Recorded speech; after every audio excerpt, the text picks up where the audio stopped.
ಮುಂಗಾರು ಮಳೆಯ ಪರಿಣಾಮ ಚಾರ್ಮಡಿ ಘಾಟಿಯಲ್ಲಿ ಜಲವೈಭವ ಕಣ್ತುಂಬಿಕೊಳ್ಳೋಕೆ ಎರಡು ಕಣ್ಣು ಸಾಲಲ್ಲ ಅನ್ನುವಂತಹ ಚಿತ್ರಣ ಇದೆ. ಹಸಿರು ಬೆಟ್ಟ ಗುಡ್ಡಗಳಲ್ಲಿ ಹಾಲ್ನೊರಿಯಂತೆ ಧುಮ್ಮಿಕ್ತಾ ಇದೆ ಜಲಪಾತಗಳು. ಚಾರ್ಮಡಿ ಘಾಟ್ ಅಂತೂ ಕರ್ನಾಟಕದ ಊಟಿ ಅಂತಲೇ ಹೇಳ್ಬೋದು. ಈ ಪರಿಸ್ಥಿತಿಯಲ್ಲಿ 100 ಅಡಿ ಎತ್ತರದಿಂದ ಧುಮ್ಮಿಕ್ತಾ ಇರುವ ಜಲಪಾತಕ್ಕೆ ಪ್ರವಾಸಿಗರು ಫಿದಾ ಆಗ್ತಾ ಇದ್ದಾರೆ. ಅದರಲ್ಲೂ ವೀಕೆಂಡ್ ಅಂದ್ರೆ ಸಾಕು, ಆ ಭಾಗಕ್ಕೆ ನುಗ್ತಾ ಇರೋರ ಸಂಖ್ಯೆಯೇ ಹೆಚ್ಚು. ಧುಮ್ಮಿಕ್ತಿರೋ ಜಲಧಾರೆಗೆ ಪ್ರವಾಸಿಗರು ಫುಲ್ ಫಿದಾ ಆಗಿದ್ದಾರೆ. ಮತ್ತು ಕೃತಕ ಜಲಪಾತಗಳು ಕೂಡ ಉದ್ಭವ ಆಗಿರುತ್ತೆ. ಮಳೆ ನೀರೆಲ್ಲೋ ಒಂದು ಕಡೆ ಹೋಗ್ಬೇಕಲ್ಲ, ಹರಿದೋಗ್ಬೇಕಲ್ಲ. ಹಾಗಾಗಿ ಬಹಳ ಅದ್ಭುತವಾದಂತಹ ದೃಶ್ಯವನ್ನ ಈ ಧರ್ಮಸ್ಥಳಕ್ಕೆ ಹೋಗೋರೆಲ್ಲರೂ ಕೂಡ ಕಣ್ತುಂಬಿಕೊಳ್ತಾ ಇದ್ದಾರೆ.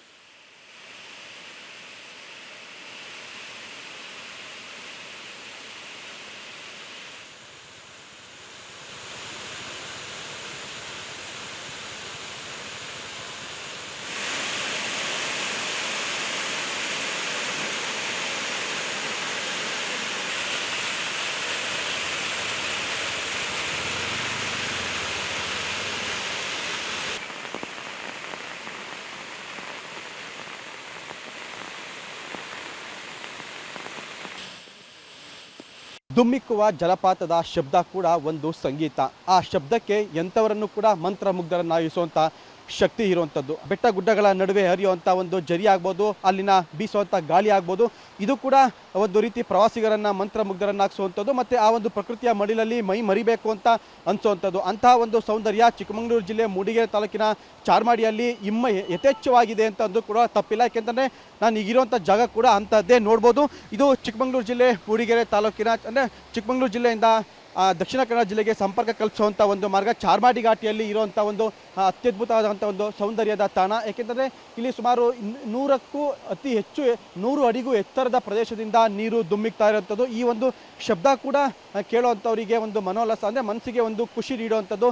ಬದುಕಿನ ಎಷ್ಟೇ ಜಂಜಾಟಗಳು ಇದ್ದರೂ ಕೂಡ ಈ ಒಂದು ಪ್ರದೇಶಕ್ಕೆ ಬಂದರೆ ಅಂತಂದರೆ ಅದರಲ್ಲೂ ಕೂಡ ಪ್ರಮುಖವಾಗಿ ಮಳೆಗಾಲದಲ್ಲಿ ಈ ಒಂದು ಜಾಗಕ್ಕೆ ಬಂದರೆ ಎಂಥವರಿಗೂ ಕೂಡ ಇಲ್ಲಿನ ಈ ಒಂದು ಕಲ್ಲುಗಳ ಮಧ್ಯೆ ಹರಿಯುವಂಥ ಕಲ್ಲುಗಳ ಮಧ್ಯೆ ಧುಮ್ಮಿಕ್ಕುವಂಥ ಈ ನೀರಿನ ಶಬ್ದ ಒಂದು ರೀತಿ ಅವರನ್ನು ಮಂತ್ರಮುಗ್ಧರನ್ನಾಗಿಸುವಂಥದ್ದು. ಮತ್ತು ಇಲ್ಲೇ ನಿಂತ್ಕೊಂಡು ಕಾಲ ಕಳಿಬೇಕು ಅಂತಲೂ ಕೂಡ ಅನಿಸುವಂಥದ್ದು. ಯಾಕೆಂದರೆ ಚಿಕ್ಕಮಗಳೂರು ಜಿಲ್ಲೆಯಿಂದ ಏನು ಕೊಟ್ಟಿಗೆಹಾರದಿಂದ ಚಾರ್ಮಾಡಿ ಘಾಟಿಗೆ ಏನು ಕೊಟ್ಟಿಗೆಹಾರ ಅಂದರೆ ದಕ್ಷಿಣ ಕನ್ನಡ ಜಿಲ್ಲೆಗೆ ಸಂಪರ್ಕ ಕಲ್ಪಿಸಬೇಕು ಅಂದರೆ ಸುಮಾರು 22 ಕಿಲೋಮೀಟರ್ನಷ್ಟು ದೂರ ಇದೇ ರೀತಿಯಾದಂಥ ಒಂದು ಮಾರ್ಗದ ಮಧ್ಯೆ ಈ ಮಾರ್ಗದ ಮಧ್ಯೆನೇ ಕೂಡ ಒಂದು ಪ್ರಯಾಣ ಮಾಡಬೇಕಾಗಿರುವಂಥದ್ದು. ಈ ಒಂದು ಮಾರ್ಗದಲ್ಲಿ ಸುಮಾರು ಇದೇ ರೀತಿಯಾದಂಥ 100 ಜಲಪಾತಗಳು ಕೂಡ ಇರುವಂಥದ್ದು. ಹಾಗಾಗಿ ಪ್ರತಿಯೊಂದು ಜಲಪಾತದ ಮುಂಭಾಗದಲ್ಲೂ ಕೂಡ ಸಾಕಷ್ಟು ಪ್ರವಾಸಿಗರು ಇರುವಂಥದ್ದು ಮತ್ತು ಇಲ್ಲಿನ ಸೌಂದರ್ಯವನ್ನು ಸವಿಯುವಂಥದ್ದು.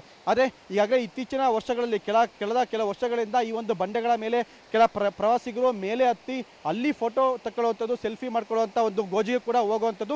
ಹಾಗಾಗಿ ಸಾಕಷ್ಟು ಜನ ಇಲ್ಲಿ ಬಿದ್ದು ಕೈಕಾಲು ಕೂಡ ಮುರ್ಕೊಂಡಿರುವಂಥದ್ದು ಮತ್ತು ಸಾವು ಕೂಡ ಸಮಸ್ಯೆ ಇರುವಂಥದ್ದು. ಹಾಗಾಗಿ ಈಗ ಪೊಲೀಸವರು ಇಲ್ಲಿ ಯಾವಾಗಲೂ ಕೂಡ ಒಂದು ಬೀಟ್ ವ್ಯವಸ್ಥೆ ಹಾಕಿರುವಂಥದ್ದು. ಹೆದ್ದಾರಿ ಅಂದರೆ ಏನು ಪೊಲೀಸ್ನವರು ಕೂಡ ಇಲ್ಲಿ ಸಾಕಷ್ಟು ಬಂದೋಬಸ್ತನ್ನು ಕಲ್ಪಿಸಿರೋದ್ರಿಂದ ಈ ಒಂದು ಎತ್ತರದ ಪ್ರದೇಶದಲ್ಲಿ ಪ್ರವಾಸಿಗರು ಕೂಡ ಹೋಗೋದಕ್ಕೆ ಯಾರು ಕೂಡ ಬಿಡದಲೇ ಇರುವಂಥದ್ದು. ಆದರೆ 22 ಕಿಲೋಮೀಟರ್ ವ್ಯಾಪ್ತಿಯ ಚಾರ್ಮಾಡಿ ಘಾಟಿಯಲ್ಲಿ ಈ ರೀತಿಯಾದಂಥ ಒಂದು ಸೌಂದರ್ಯದ ತಾಣ ಸಾಕಷ್ಟು ಇರುವಂಥದ್ದು. ಹಾಗಾಗಿ ಈ ಮಾರ್ಗದಲ್ಲಿ ಪ್ರಯಾಣ ಮಾಡುವಂಥ ಬಹುತೇಕ ಪ್ರಯಾಣಿಕರು ಕೂಡ ಈ ಒಂದು ಮಾರ್ಗಗಳಲ್ಲಿ ನಿಂತ್ಕೊಂಡು ಇಲ್ಲಿ ಫೋಟೋ ತಗೊಂಡು ಸೆಲ್ಫಿ ತಗೊಂಡು ಈ ಒಂದು ಸೌಂದರ್ಯನ ಸೌದು ಮುಂದೆ ಹೋಗ್ತಾ ಇರುವಂಥದ್ದು. ಕ್ಯಾಮರಾಮನ್ ಪುರಿ ಜೊತೆ ನಾರಾಯಣಗೌಡ, ಪಬ್ಲಿಕ್ ಟಿವಿ, ಚಿಕ್ಕಮಗಳೂರು.